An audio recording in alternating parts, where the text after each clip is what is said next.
अमृता दिदी ठोंबरे त्यांची साथ सोबत करणार आहेत. त्यांची साथ सोबत करण्यासाठी त्यांच्यासोबत अप्पा महाराज गायक देखील त्यांच्या सोबत आहेत. तसेच अशोक महाराज पवार या दोघांचीही साथ सोबत अमृता दिदींना लाभणार आहेत. तर आता मी कुमारी अमृता दिदी ठोंबरे यांना विनंती करते की आपण स्टेजवर येऊन आपल्या रसाळ वाणीने रसपूर्ण कथनाने आणि संत विचारांच्या सुंदर मांडणीने येथे उपस्थित असलेल्या सर्वांनाच मंत्रमुग्ध करावे. अमृता दिदी. राम कृष्ण हरी जय जय राम कृष्ण हरी जय जय राम कृष्ण हरी हरी जय जय राम कृष्ण हरी हरी जय जय राम कृष्ण हरी हरी जय जय राम कृष्ण हरी हरी जय जय राम कृष्ण हरी हरी जय जय राम कृष्ण हरी हरी जय जय राम कृष्ण हरी हरी जय जय राम कृष्ण हरी जय जय राम कृष्ण हरी हरी जय जय राम कृष्ण हरी जय जय राम कृष्ण हरी जय जय राम कृष्ण जय जय जय जय राम कृष्ण हरी जय जय राम कृष्ण हरी जय जय राम कृष्ण हरी जय जय राम कृष्ण हरी जय जय राम कृष्ण हरी जय जय राम जय जय जय राम कृष्ण हरी जय जय राम जय जय जय राम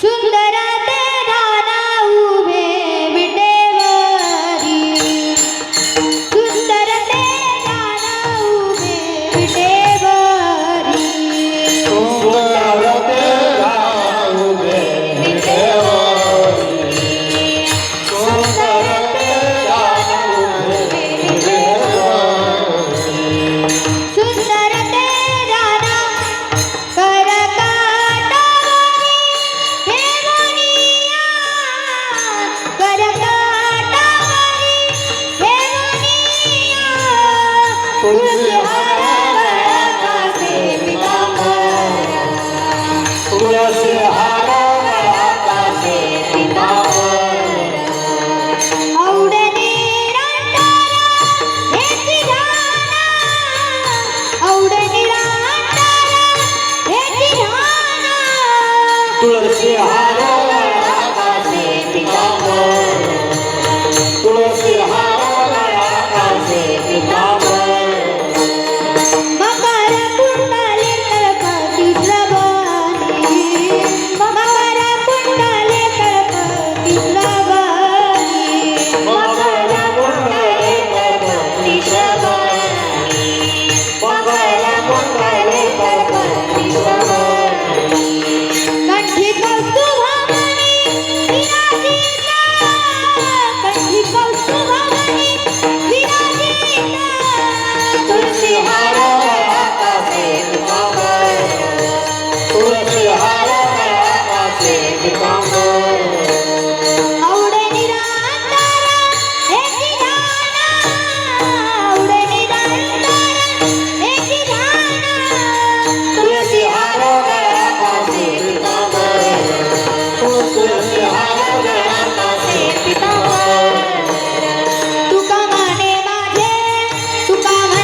विकास माईक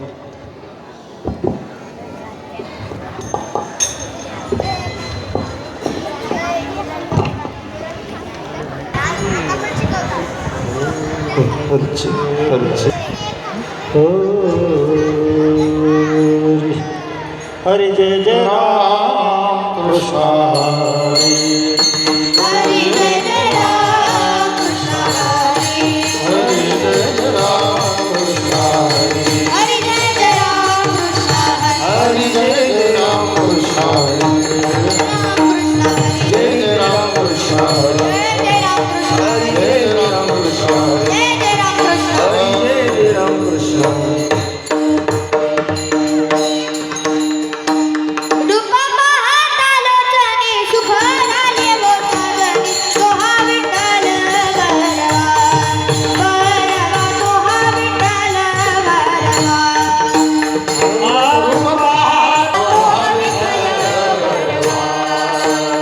सोहा विठ्ठल सोहा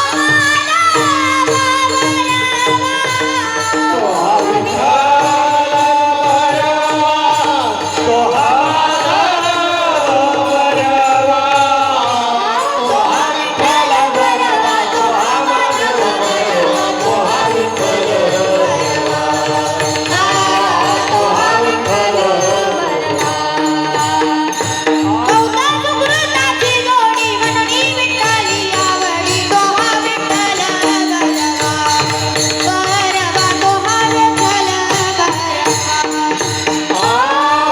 सुकृताची गोडी म्हणा विठ्ठली आवडी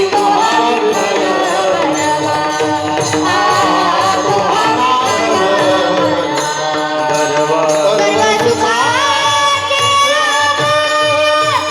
बाबा कुमारे दिवार सर्व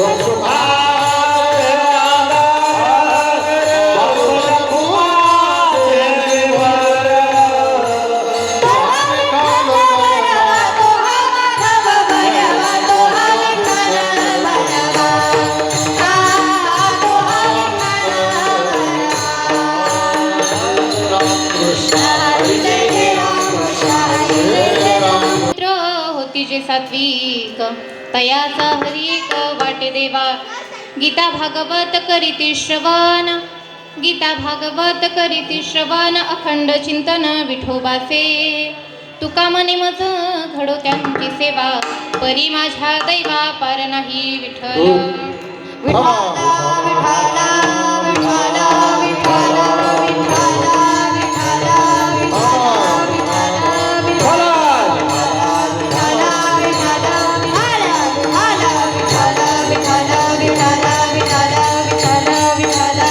कुंडलिका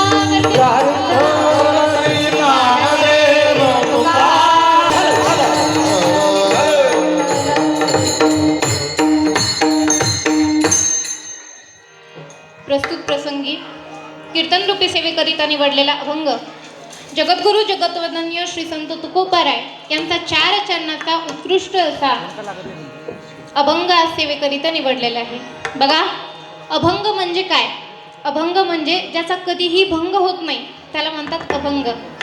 हे अभंग कोणी लिहिलेले आहेत तर हे अभंग आमच्या संत महात्म्यांनी आपल्यासाठी लिहून ठेवलेले. संत महात्म्यांचा ज्यावेळेस अवतार झाला त्यावेळेस संत महात्म्यांनी त्यांच्या कार्यातून देखील आपल्याला वागावं कसं, बोलावं कसं, चालावं कसं हे सगळं शिकवलं. पण तेच आपल्या लक्षात राहील का हे काही संतांना माहिती नव्हतं. त्यावेळेस संतांनी ग्रंथ लिहिले. श्रीमद भागवत असेल, शिवपुराण असेल. श्रीमद भागवतामध्ये भगवान श्रीकृष्णांचं चरित्र आहे. शिवपुराणामध्ये भगवान शंकरांचं चरित्र आहे. रामायणामध्ये रामप्रभूंचं चरित्र आहे. तसंच या गाथामध्ये ज्ञानेश्वरीमध्ये आपण वागावं कसं, बोलावं कसं हे सांगितलेलं आहे. बघा, आज तुम्हाला वीज दिसते. वीज म्हणजे जी लाईट असते ती लाईट दिसते. त्या लाईटचं संशोधन कधी झालं? लाईटचं संशोधन कधी झालं? मला कीर्तन करता येणार नाही, त्यामुळे सांगा लाईटचं संशोधन कधी झालं?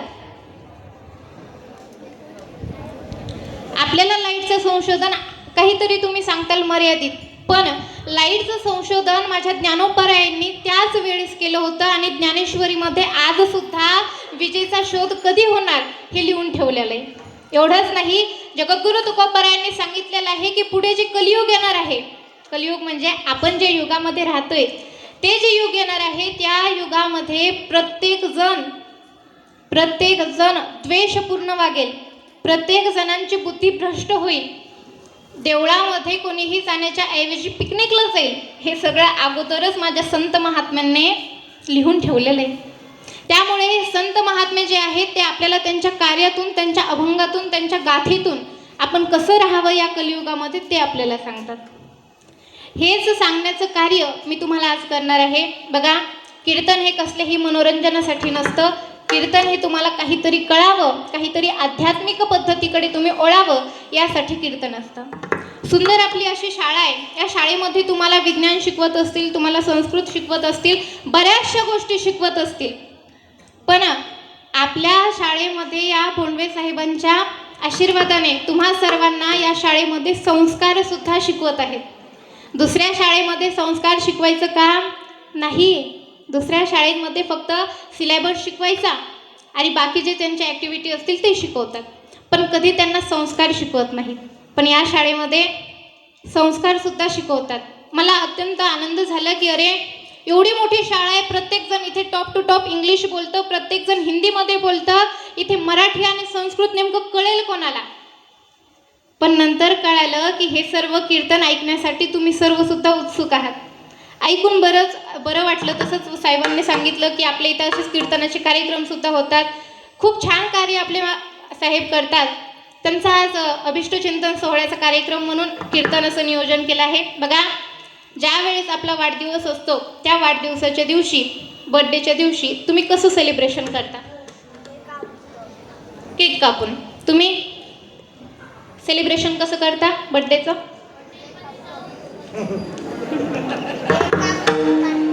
प्रत्येक जण आहे ते वेगवेगळ्या प्रकारे बर्थडे सेलिब्रेशन करत आहे. पण तुम्हाला सांगू, हे तुम्ही बर्थडे सेलिब्रेशन करा, मी नाही म्हणत नाही. या कलियुगामध्ये प्रत्येक गोष्ट आपण केली पाहिजे, पण त्यातून सुद्धा आध्यात्मिक गोष्टी सुद्धा केल्या पाहिजे.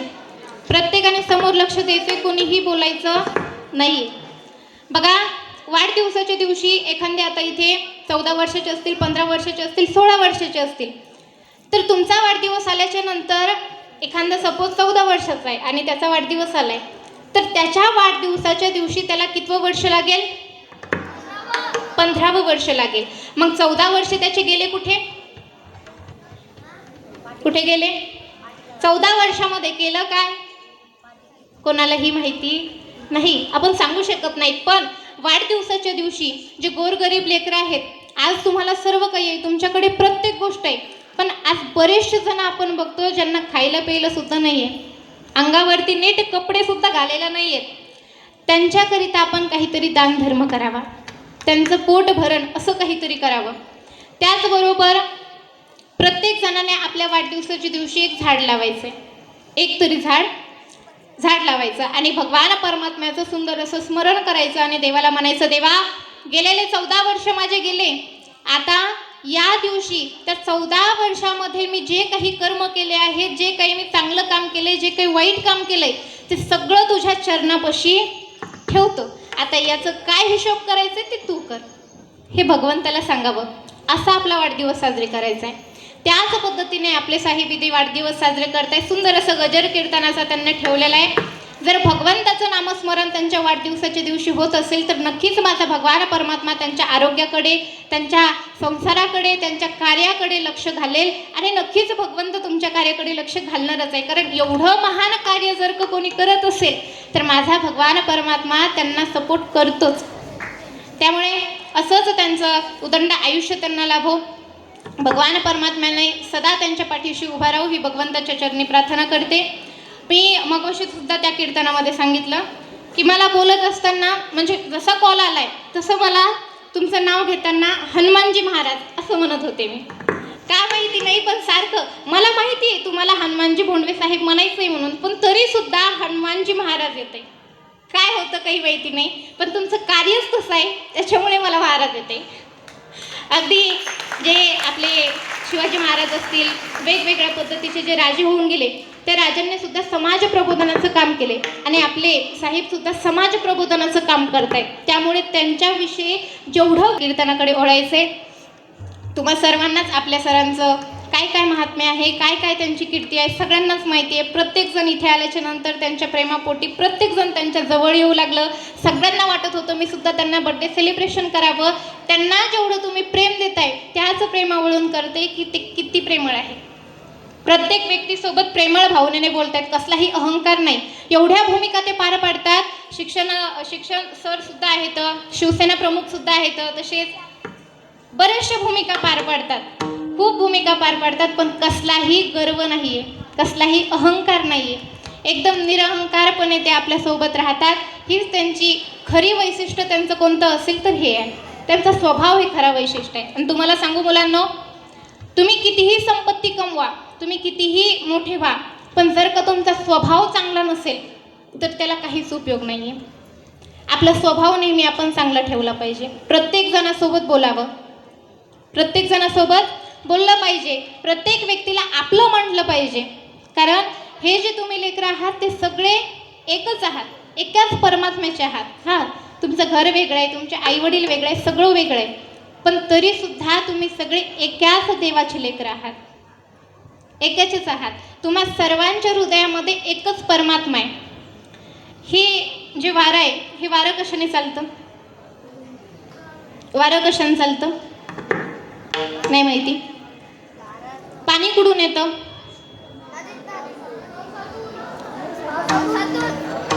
पाऊस कोण पाडतं? बघा, हे जे तुम्हाला इथे पाणी दिसतंय, हे जे हवा दिसतीये, हे सर्व जो निसर्ग आहे, त्या निसर्गाची उत्पत्ती भगवान परमात्म्याने केलेली आहे. जर वारा आपल्या जवळ नसेल तर आपण जिवंत राहू शकतो का? जिवंत नाही राहू शकणार. जर आपल्याजवळ पाणी नसेल तर आपण जिवंत राहू का? हा सर्व निसर्ग भगवान परमात्म्याने आपल्याकरिता दिलेला आहे. त्यामुळे त्या भगवान परमात्म्याचं स्मरण, त्या भगवान परमात्म्याचं चिंतन, त्याचे आभार हे आपण सर्वांनी मानलेच पाहिजे, आपलं कर्तव्य आहे. तेच जगद्गुरु तुकोबाराय सांगतायत की बाबा, आपुलिया हिता जो असे जागता, धन्य माता पिता तयाचिया. जो कोणी आपल्या हिताच्या ठिकाणी जागा असेल तो धन्य आहे. हित म्हणजे काय? हित म्हणजे नेमकं काय? हित म्हणजे तुम्ही जे आता शिकताय, इंजिनियर होताल, डॉक्टर होताल, कोणी IPS होईल, त्याला हित म्हणतात का? नाही. हित कशाला म्हणतात?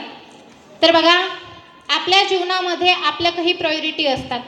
तुमची फर्स्ट प्रायोरिटी काय आहे? तुमची फर्स्ट प्रायोरिटी काय आहे? काय? कधीही तुम्हाला हा प्रश्न केल्याच्या नंतर एकच उत्तर द्यायचं, माझी फर्स्ट प्रायोरिटी माझे आई वडील आहेत. काय? आई वडील आहेत हे सांगायचं. कारण बघा, त्या आई वडिलांनी तुम्हाला, जी आई असते त्या आईने 9 महिने आपल्या गर्भामध्ये वाढवलेलं असतं त्या मुलाला. आणि 9 महिने वाढवल्याच्या नंतर आपला मुलगा या जगामध्ये सुरक्षितपणे बाहेर येईल की नाही ही चिंता त्याच्या मनामध्ये असते. तिला किती वेदना होती, ती वेदना ती कधीच बघत नाही. माझा मुलगा कसा सुरक्षितपणे बाहेर येईल हे बघते. जी आई असते ती आई एखाद्या वेळेस स्वतः उपवाशी राहील, एखाद्या वेळेस ती, बघा, आईचा स्वभाव जर तुम्हाला सांगायचं झालं तर या जगामधले लोक आहेत ते जर तुमच्याकडे सौंदर्य असेल तर ते सौंदर्याला आकर्षित होऊन तुमच्याकडे येतील. जर तुमच्याकडे मधुर वाणी असेल तुमची तर त्या वाणीला आकर्षित होऊन तुमच्याकडे येतील. जर तुमच्याकडे भरपूर ज्ञान असेल तर त्या ज्ञानाला आकर्षित होऊन येतील.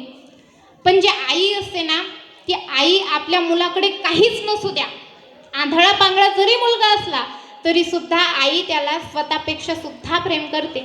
ही असते आई. पण तुम्हाला सांगू, आजची परिस्थिती एवढी वाईट झाली आहे की खूपच वाईट झाली आहे. आपल्या आई वडिलांना आजचे तरुण सांभाळत नाही आहेत, वृद्धाश्रमामध्ये पाठवून देत आहे. एक श्रीधाम वृंदावनला राहत असताना अनिरुद्धाचार्याच्या आश्रमामध्ये गेलो होतो. तिथे अशा ज्यांना आई वडिलांचा सांभाळ करायचं नव्हता ते तिथे येऊन राहतात, त्याला म्हणत असतात वृद्धाश्रम. तसे वृंदावनला खूप वृद्धाश्रम आहेत, पण अनिरुद्धाचार्यांचं सगळ्यात मोठं. तिथे बऱ्याचशा माता होत्या. त्यांच्याजवळ गेल्याच्या नंतर प्रत्येक जणीजवळ जाऊन मी त्यांची विचारपूस केली, काकू तुम्ही कुठले आहात काय. त्यांना हिंदीमध्ये बोलावं लागत होतं.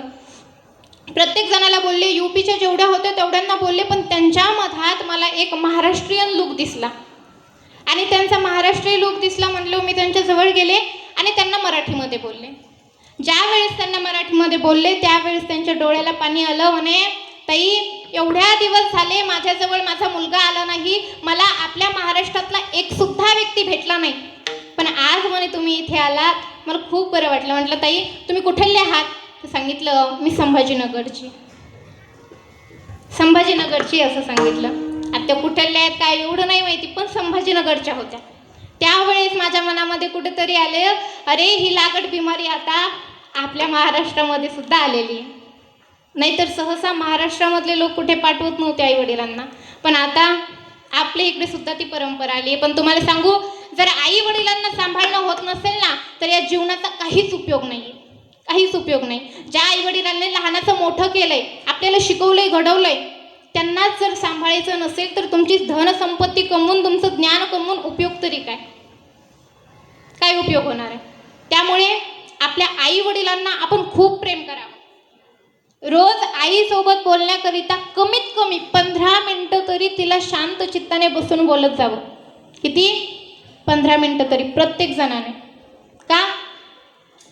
कारण त्या आईच्या मनामध्ये, त्या बाबांच्या मनामध्ये कुठेतरी भावना असते, बाबा आपण दुःख सहन केलेलं आहे, आपण या परिस्थितीमध्ये राहिलोय, पण आपले मुलं या परिस्थितीमध्ये नाही राहावे त्याकरिता ते आपल्याला शिकवतात. इथे बसलेल्या आईवडिलांचे प्रत्येक आईवडील श्रीमंत असतील, कोणाचे गरीब असतील, पण श्रीमंत असो किंवा गरीब असो, प्रत्येक जणाचे आईवडील हे राबून कष्ट करतात आणि ते कष्ट करून तुम्हाला या शाळेमध्ये पाठवतात. तुमची प्रत्येक गोष्ट ते त्यांना माहिती असते, काय लागतं काय नाही लागत, प्रत्येक गोष्ट माहीत असते. त्यामुळे प्रत्येक जणाने आज घरी गेल्याच्या नंतर काय करायचे ऐका. समोर बघा, सगळेजण एकमेकांशी बोलण्यासाठी तुम्हाला खूप वेळ राहणार आहे. आता फक्त आपल्याला अर्धा तास इथे बघायचे, त्यामुळे सगळ्यांनी समोर पाहायचंय. बघा, तुम्ही जर असे बोलत राहिला तर मला डिस्टर्ब होईल आणि मला कीर्तन करता येणार नाही. त्यामुळे समोर पहा. तुम्हाला कळतंय का मी काय बोलते? कळतंय काय बोलते? पाठीमागे मी काय बोलते कळतं तुम्हाला? मग समोर लक्ष द्या. घरी गेल्याच्या नंतर प्रत्येक जणाने आपल्या आई वडिलांजवळ जायचे, आईला कडकडून मिठी मारायची आणि आईला मिठी मारल्याच्या नंतर आईला सांगायचे, आई मी तुझ्यावरती खूप प्रेम करते. आपल्या मनातली प्रत्येक भावना आपण आईला सांगायची. वडील आल्याच्या नंतर त्यांच्यासुद्धा जवळ जायचे, त्यांना जवळ बसून आपले सर्व काही सांगायचे. आई तू माझ्यासाठी किती गरजेची आहे हे तिला कमीत कमी वर्षातून एकदा तरी सांगावं. तसं तर महिन्याला सांगायला पाहिजे, तसं तर रोजच सांगायला पाहिजे. पण आपल्याला वेळ नाही. आई वडिलांसाठी जर वेळ नसेल तर तुम्हाला कुठेच वेळ भेटणार नाही. जर तुमची वेळ तुम्हाला चांगली करायची असेल, तुमची परिस्थिती जर तुम्हाला चांगली करायची असेल तर आई वडिलांना अगोदर वेळ द्या. तर असं आपण पहिली प्रायोरिटी आपली आई असते. त्यानंतर आपले जे गुरु आहेत, ती गुरु आपली दुसरी प्रायोरिटी असतात. कारण त्या गुरूंमुळे आपल्याला या जगामध्ये कसं वावरावं हे शिकायला भेटतं. कारण बघा, जर ज्ञान जवळ नसेल तर जगामध्ये कुठेच आपल्याला मान भेटणार नाही, कुठेच मान भेटणार नाही. कितीही धनसंपत्ती असू, त्यांचं ज्ञान नसेल तर आपल्याला कुठे मान भेटणार नाही. त्यामुळे हे सर्व शिक्षक आपल्याला योग्य ते ज्ञान देतात. ते ज्ञानामुळे त्यांच्यात आपल्याला ज्ञान देतात. त्यामुळे आपण प्रत्येक जणाने गुरूंचा आदर केला पाहिजे. प्रत्येक जणाने गुरुचा आदर केला पाहिजे. गुरुच्या एका शब्दामध्ये आपण खाली बसावं आणि गुरुच्या एका शब्दामध्ये आपण उठावं, हे लक्षात घ्या. ठीक आहे. तर दुसरी प्रायोरिटी आपले गुरु असतात. त्यानंतर जे संत महात्मे आहे, देव आहे, आपला भगवान परमात्मा. त्या भगवान परमात्म्याचं स्मरण, त्या भगवान परमात्म्याचं चिंतन प्रत्येक जणाने केलं पाहिजे. मग भगवान परमात्म्याचं चिंतन नेमकं आम्ही करायचं तरी कसं? भगवान परमात्म्याचं चिंतन आपण करायचं तरी कसं? कोणाकोणाला इथला भगवान परमात्मा माहिती आहे? भगवान परमात्मा कोण आहे ते कोणाकोणाला माहिती आहे? पांडुरंग परमात्मा कोणाला माहिती आहे? बाकीच्यांना नाही माहिती. भगवान श्रीकृष्ण कोणाला माहिती आहे? रामप्रभू, शिवजी. तर हे जे भगवंत आहे, या भगवंताचं चिंतन आपल्याला करायचं, त्याचं नामस्मरण आपल्याला करायचे. का? तर त्यानेच आपल्याला हे जन्माला घातलेलं आहे. आपला देह हा पंचमहाभूतांपासून होतो. ते पंचमहाभूतांपासून होणारा हा देह भगवान परमात्म्याचा आहे. त्यामुळे भगवंताचं चिंतन केलं पाहिजे, स्मरण केलं पाहिजे. कसं करायचे मी तुम्हाला 2 मिनिटामध्ये सांगते. प्रत्येकाने हाताने टाळी वाजवायची आणि मुखाने भगवान परमात्म्याचं नामस्मरण करायचंय. विठ्ठल माझा माझा माझा माझा माझा श्री विठ्ठलाचा. विठ्ठल माझा माझा माझा माझा विठ्ठल माझा विठ्ठलाचा.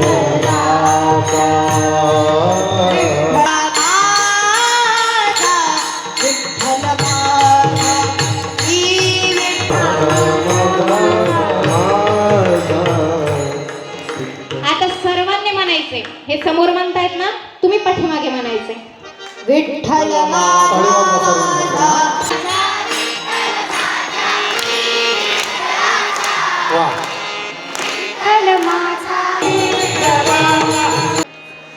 कृष्णाय वासुदेवाय हरे परमात्मने हरे परमात्मने प्रणत क्लेशनाशाय प्रणत क्लेशनाशाय गोविंदाय नमो नमः. गोविंदाय नमो नमः.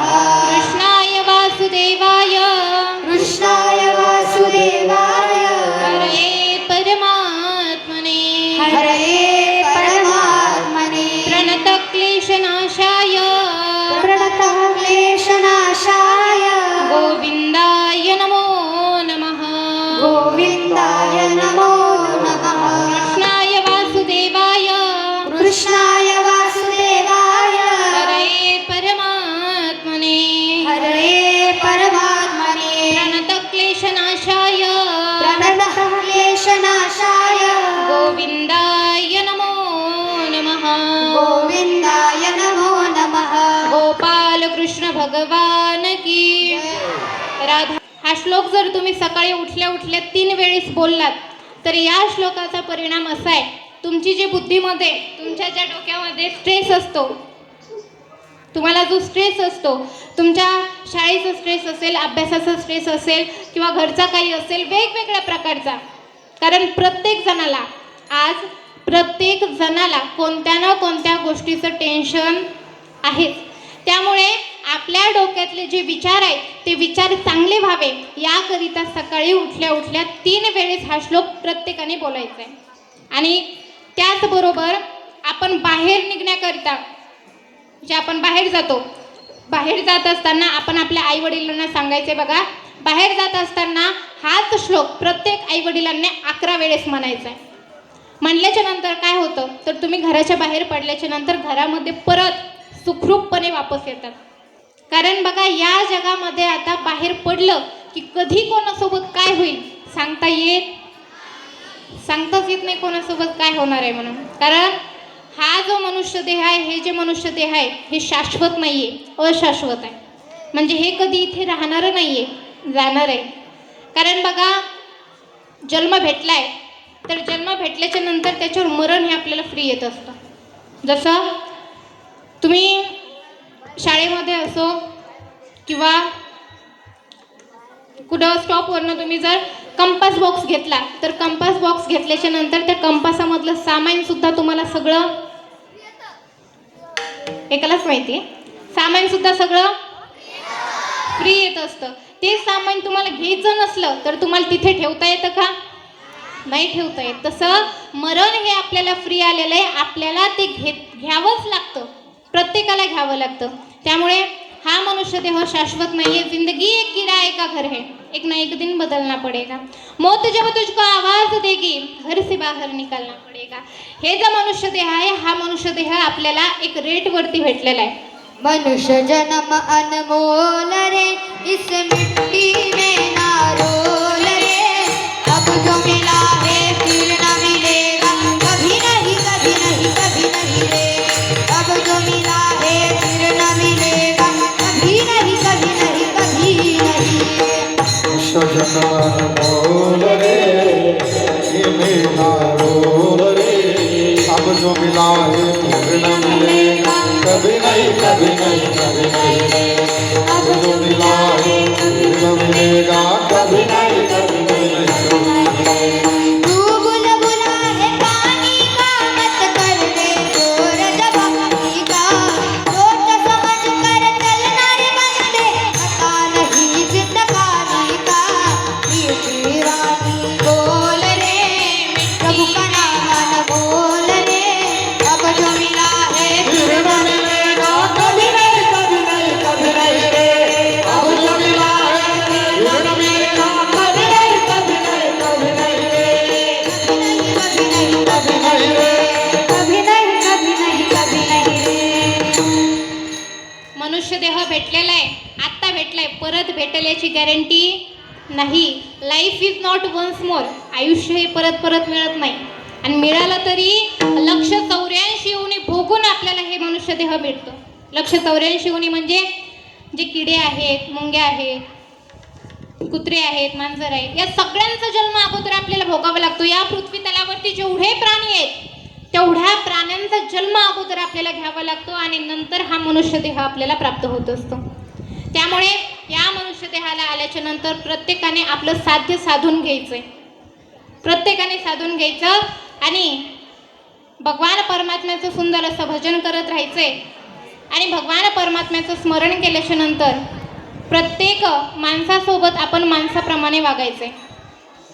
प्रत्येक व्यक्तीने माणसाप्रमाणे वागायचे. कारण बघा, आजची टेक्नॉलॉजी एवढी समोर गेली आहे की प्रत्येक मुलगा, छोटा जरी मुलगा असेल पहिलीचा, तरी सुद्धा तो सुद्धा फक्त मोबाईलमध्ये व्यस्त राहतो, मोबाईलमध्येच व्यस्त राहत असतो. कधी आपल्या आजूबाजूच्या व्यक्तींना बोलत नाही, आपल्या आजूबाजूला काय चालू आहे हे सुद्धा त्याला माहिती नसतं. त्यापेक्षा 4 चौघांमध्ये जावं, आपल्या मित्रांमध्ये जावं, काय चालू आहे, कोण काय बोलतंय, कोणासोबत काय बोलावं, कसं वागावं, कसं बोलावं, हे सुद्धा आपण कळून घ्यायला पाहिजे, हे सुद्धा कळून घ्यायला पाहिजे. तुम्हाला ते एक गीत येतं का? तुमच्या इथे प्रार्थना होती का? प्रार्थना, त्या प्रार्थनेमध्ये तुम्हाला माणसाने माणसाशी माणसासमोर वागावे ही प्रार्थना म्हणता का? चला मग आता सगळ्यांनी म्हणायचे, करा चालू.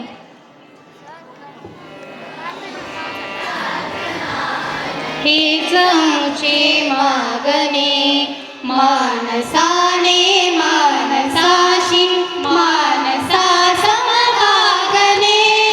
हीच आमची प्रार्थना, हीच आमचे मागणे. मानसाने मानसाशी मानसा समभागणे.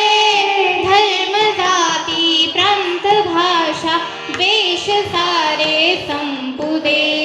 एक निष्ठा एक आशा एक रंगी रंगू दे. अन पुन्हा पसरो मनावर शुद्धतेचे चांदणे. मानसाने मानसाशी मानसा समभागणे. हीच आमची प्रार्थना, हेच आमचे सागणे. मानसाने मानसाशी मानसा समभागणे. हीच आमची. तुम्ही म्हणता मदत करता, पण तुम्ही मदत करत नाहीत का सांगू?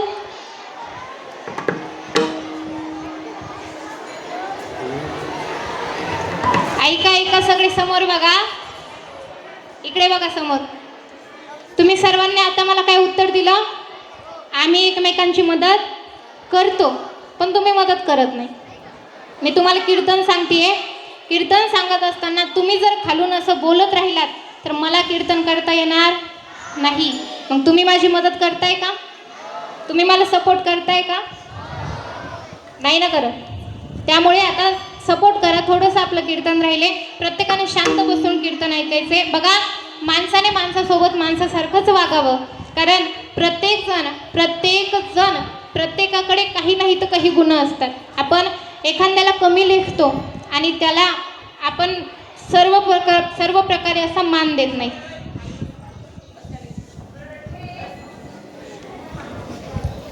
प्रत्येक जणाने प्रत्येकासोबत चांगलं वागलं पाहिजे आणि या मनुष्य देहाला आल्याच्या नंतर आपल्या देहाचं सार्थक करून घेतलं पाहिजे. बघा, या तुम्ही जे काही करता, आता एवढा मोठा कार्यक्रम झाला आहे, प्रत्येक गोष्ट होत असते, ही प्रत्येक गोष्ट आमचे भगवान परमात्मा करतात.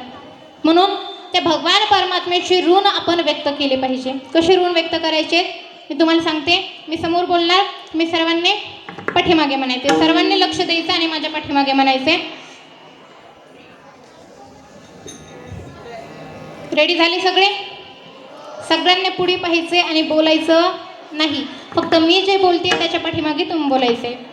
मेरा आपकी कृपा से सब काम हो रहा है, मेरा आपकी कृपा से सब काम हो रहा है, करते हो तुम कन्हैया मेरा नाम हो रहा है,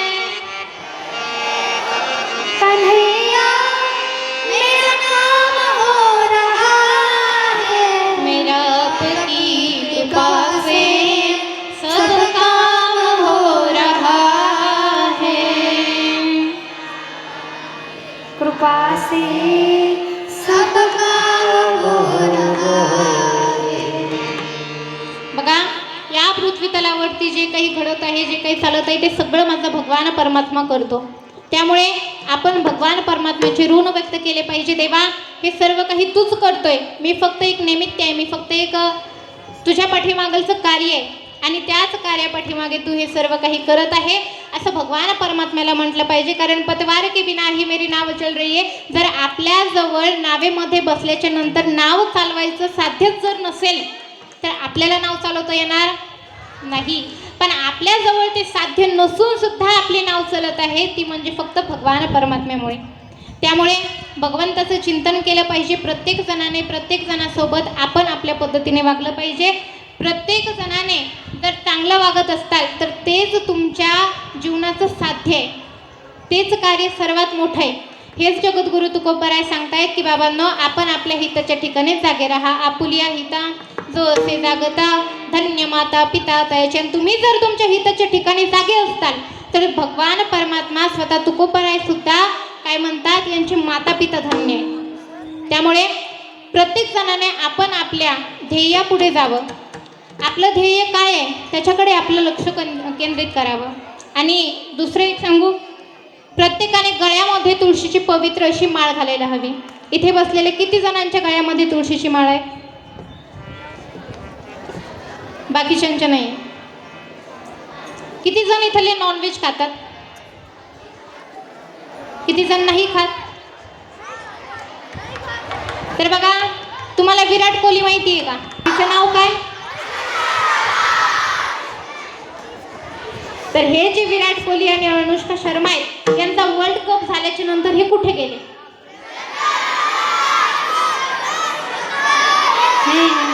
झालं, एकदा जरी बोललात तरी मला ऐकू येतं. प्रेमानंद बाबांकडे गेले. बघा, ते वर्ल्ड कप झाल्याबरोबर प्रेमानंद बाबांकडे जातात आणि जाऊन तिथे वृंदावनमध्ये गेल्याच्या नंतर एवढा मोठा विराट कोहली, एवढी मोठी अभिनेत्री आहे ती, पण तरी सुद्धा पायामध्ये चप्पल न घालता ते वृंदावनमध्ये जातात. प्रेमानंद बाबांची भेट घेण्याकरिता पायामध्ये अनोनी पायाने जातात. त्या अनुष्का शर्माच्या गळ्यामध्ये तुळशीची माळ आहे. किती जणांनी बघितली? मोबाईल प्रत्येक जण बघतं.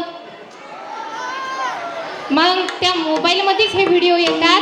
त्या अनुष्का शर्माच्या गळ्यामध्ये तुळशीची माळ आहे आणि हातामध्ये तिच्या काउंटर आहे. हातामध्ये काउंटर आहे. ते काउंटर कशासाठी आहे तर भगवान परमात्म्याचं नामस्मरण करण्यासाठी. आणि गळ्यामध्ये सुंदर अशी तुळशीची माळ आहे. एवढी मोठी अभिनेत्री असून सुद्धा ती कधी नॉनव्हेज खात नाही. नॉनव्हेज खात नाही. तुम्ही इथे बसलेले काही नॉनव्हेज खातात, त्यांना तुम्ही जर असंच बोलत राहिला तर मला काहीच बोलता येणार नाही.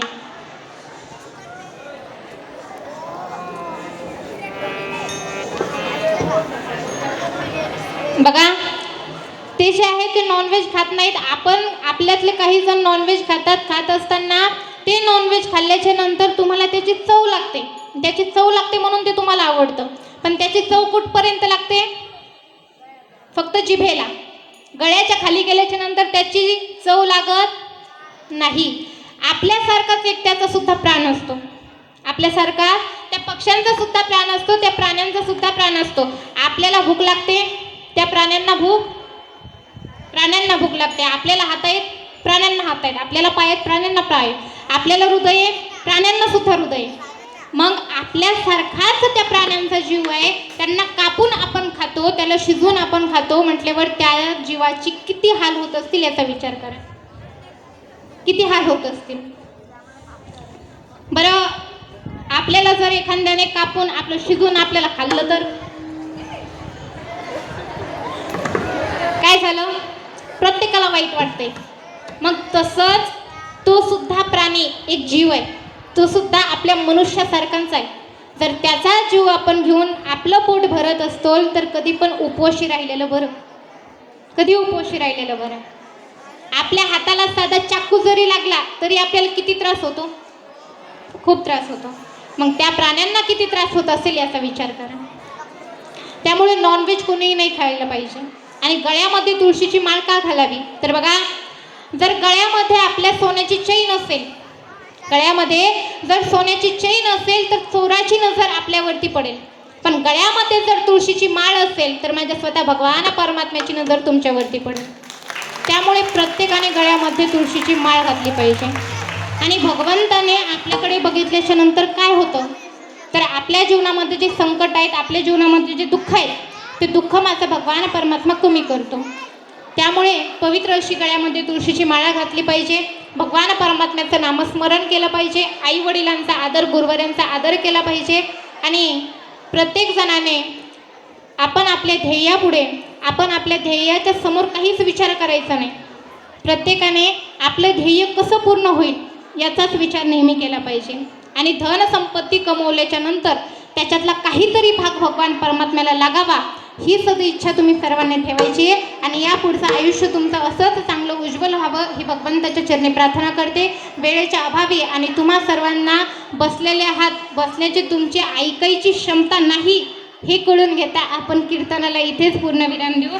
आणि यानंतर आपले जे साहेब आहेत त्या साहेबांना असंच उदंड आयुष्य लाभो, सर्व काही त्यांचे कार्य सुरळीतपणे पार पाडावे ही भगवंताच्या चरणी प्रार्थना करते. विठोबा रखुमाई, विठोबा रखुमाई, विठोबा रखुमाई, विठोबा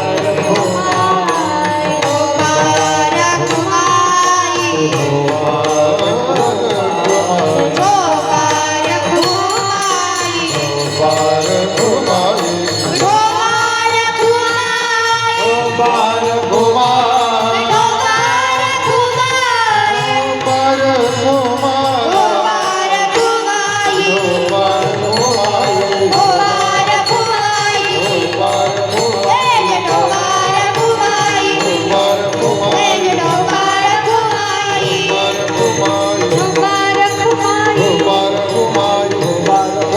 विठोबा रखुमाई, चरणारविंद राहा. आणि प्रत्येकाने आध्यात्मिक पद्धतीकडे कसं ओढावं याच्याकडे लक्ष द्या. आणि तसंच आपल्या शिक्षणाकडे सुद्धा लक्ष द्यावं. आता सर्वांनी एकदा भगवान परमात्म्याचे नामस्मरण करायचे. प्रत्येकाने आपल्या हातावरती घ्यायचे दोन्ही सुद्धा. आणि मी जे म्हणतील तेच तुम्ही पाठीमागे म्हणायचं. ठीक आहे?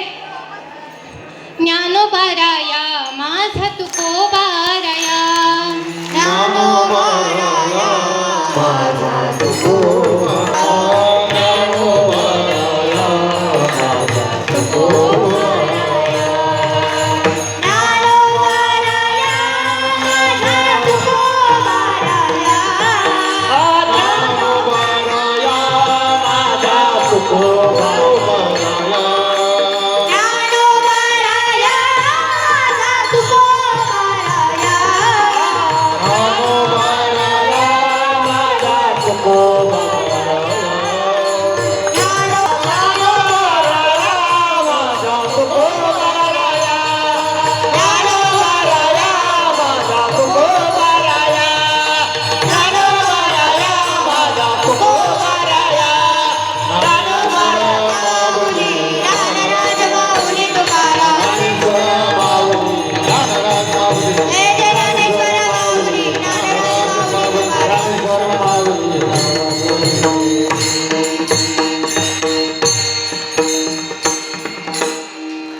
सुंदर असं कीर्तनाचं नियोजन केलेलं आहे.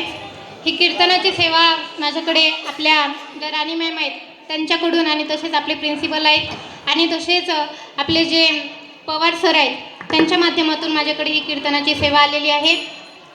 भगवान परमात्मा इथे बसलेले सर्व जे शिक्षक वर्ग आहेत त्या सर्वांचं फॅमिली असेल, त्यांचं आरोग्य असेल, भगवान परमात्मा त्यांच्या सगळीकडे लक्ष द्यावं. कारण हे सर्व शिक्षक मुलाबाळांना एवढे योग्य ज्ञान देत आहेत, त्या सर्वांचं रक्षण माझ्या भगवान परमात्म्याने करावं ही भगवंताच्या चरणी प्रार्थना करते. विठ्ठल जय जय विठ्ठल जय विठ्ठल जय जय जय विठ्ठल जय जय विठ्ठल जय जय विठ्ठल बोली रे पुढे वेडे पुढे उत्तरे महाराज तुझे नाही उतारी नाही करण्या मुला महाराज तुझे तुका बने ज्ञानेश्वराला पाय पैकी करा ज्ञानदेव तुकाराम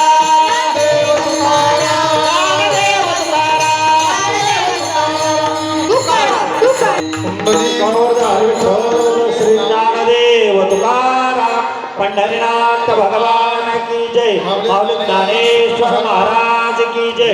जगद्गुरु तुकाराम महाराज की जय. शांती ब्रह्म एकनाथ महाराज की जय. विद्यार्थी मित्रांनो, आपल्या भारतीय संस्कृतीमध्ये अतिथी देवो भव ही महान अशी परंपरा आहे. आलेल्या मान्यवरांचा सन्मान करणे म्हणजे त्यांच्या कार्याप्रती आदर आणि कृतज्ञता व्यक्त करणे होय. ही कृपा भक्तिपूर्ण कथनात करण्यात येत आहे. विद्यार्थी मित्रांनो, टाळ्यांच्या कडकडाट त्यांचा प्लीज तुम्ही सर्वजण स्वागत करा पुनश्च एकदा. त्याचबरोबर अमृता दिदींच्या सोबत असणारे त्यांचे गुरु महाराज अप्पा महाराज गायके तसेच अशोक महाराज पवार यांचेही आपण शाल श्रीफळ देऊन स्वागत सत्कार करणार आहोत.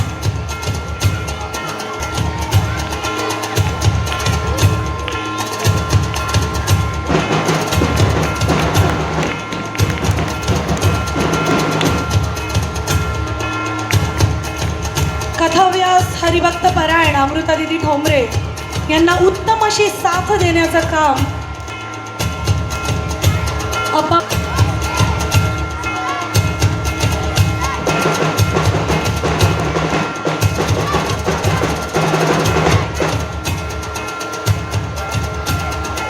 सर्वच मान्यवरांचे मनापासून खूप खूप आभार.